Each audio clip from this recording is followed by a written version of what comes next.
எங்கே பார்த்தாலும் கடவுள் மக்கள் வெள்ளம் காட்சி அளிக்கின்றது. அடுத்த ஆண்டு நடைபெறுகின்ற சட்டமன்ற தேர்தலில் இந்த தொகுதி வெற்றி பெற்று விட்டது என்பதற்கு எங்கே குழுவில் இருக்கின்ற மக்களே சாட்சி. சுதந்திர இந்தியாவின் செங்கோட்டையில் முதலில் ஏற்றப்பட்ட தேசிய கொடியை குடியாத்தம் பகுதியில் நெய்து கொடுக்கப்பட்டது என்பது பெருமைக்குரிய பகுதி. அனைவருக்கும் எனது இனிய சுதந்திர தின நல்வாழ்த்துக்கள். இந்த குடியாத்த சட்டமன்ற தொகுதியை பொறுத்த வரைக்கும் 3 தொழில்கள் பிரதான தொழில்.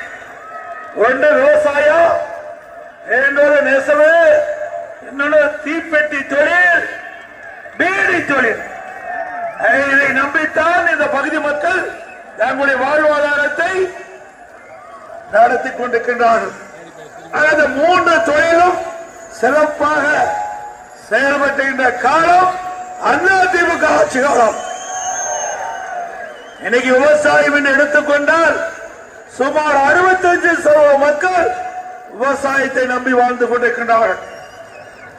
அந்த 65% விவசாயிகள், விவசாய தொழிலாளிகள்.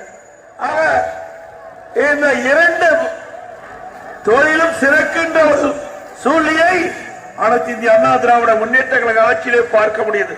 விவசாயம் மகிழ்ச்சியோடு வாழ்ந்தார்கள், விவசாய தொழிலாளியும் மகிழ்ச்சியோடு வாழ்ந்தார்கள்.